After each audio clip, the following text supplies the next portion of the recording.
Madhya Pradesh Congress party के प्रदेश प्रवक्ता विनोद शर्मा ने रीवा के नागरिक आपूर्ति निगम के एक बड़े घोटाले को उजागर किया है।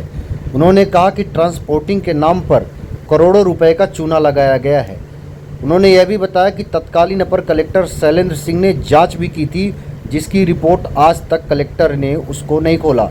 आज तक वह रिपोर्ट दबा कर रखी गई है। उनका कहना है कि नागरिक आपूर्ति निगम लगातार घोटालों पे घिरा हुआ है। आइए सुनाते हैं खुद प्रवक्ता विनोद शर्मा ने मीडिया को क्या जानकारी दी।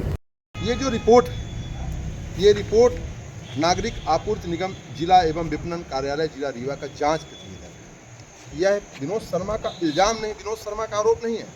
इला तिवारी रीवा के अपर कलेक्टर थी, उनके नेतृत्व में 8 सदस्यीय टीम ने यह पूरी रिपोर्ट एक साल में बनाई। इला कलेक्टर का ट्रांसफर हो गया तो बाद में शैलेंद्र सिंह जी अपर कलेक्टर बने।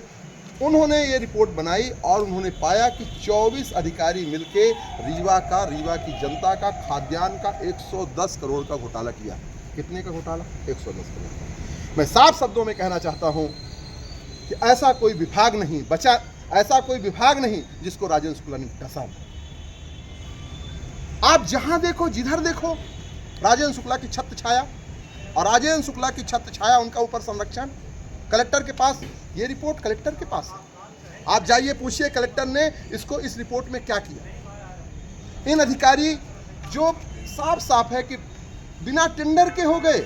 आपको पता है इस रिपोर्ट में लिखा है रीवा से टीकमगढ़ की दूरी 100 किलोमीटर, फिर लिखा रीवा से टीकमगढ़ की दूरी 200 किलोमीटर, फिर लिखा रीवा से टीकमगढ़ की दूरी 300 किलोमीटर, 400, 500, 600, 700।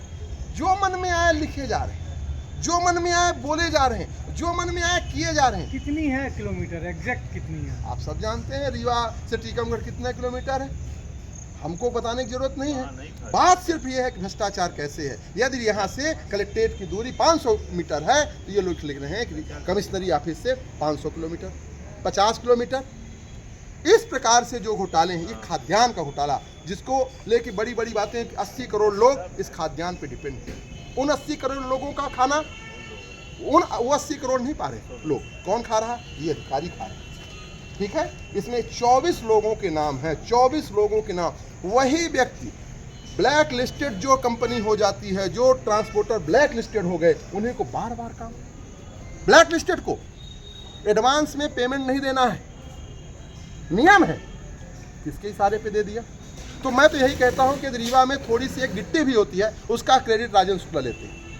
तो इन भ्रष्टाचारियों की क्रेडिट और इनका संरक्षण कौन ले? मैं नहीं मानता कि इसकी जिम्मेदारी मोहन यादव की, मैं नहीं मानता इसकी जिम्मेदारी शिवराज सिंह चौहान की है। मैं ये जानता हूं और मानता हूं कि इसकी जिम्मेदारी और इसका संरक्षण राजेंद्र शुक्ला के है। और राजेंद्र शुक्ला जी के यदि नहीं है तो अपना वो मुंह खोलें।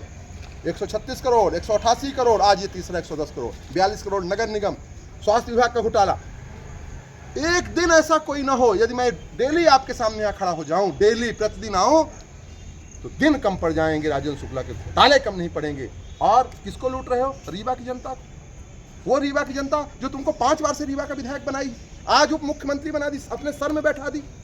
तो आज जिसने आपको सर में बैठाया उसको आप इस तरह से लूट रहे हो, इसका हिसाब रीवा की जनता लेगी। रीवा की जनता मूर्ख नहीं है।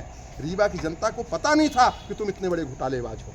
और अब जब एक एक परत दर परत इनके घोटाले इनके सामने आने लगेंगे तो रीवा की जनता इनको जवाब अच्छे से देगी। मैं ये कहना चाहता हूँ, मैं अभी अपने संभागायुक्त को यह पूरा पत्र और पूरी जांच प्रतिवेदन दिया है, और मुझे पूरा भरोसा है जिस प्रकार से संभागायुक्त ईमानदार हैं और संभागायुक्त लगातार कार्रवाई भ्रष्टाचारियों के ऊपर कर रहे हैं, मुझे पूरा विश्वास है हमारे संभागायुक्त, यदि इनका ट्रांसफर राजेंद्र शुक्ला नहीं कर दिया, मुझे ऐसा भी लगता है कि राजेंद्र शुक्ला की नज़र पड़ जाएगी कि एक ईमानदार व्यक्ति यहाँ क्यों बैठ गया। राजेंद्र शुक्ला एक आदमी को ईमानदार रीवा में रखना चाहता। यदि ये कमिश्नर रह गए तो मैं आपसे वादा करता हूँ, आप देखना, ये भ्रष्टाचारी भी जेल के सलाखों में होंगे और इनका निलंबन होगा। मैं यही कहना चाहता हूँ।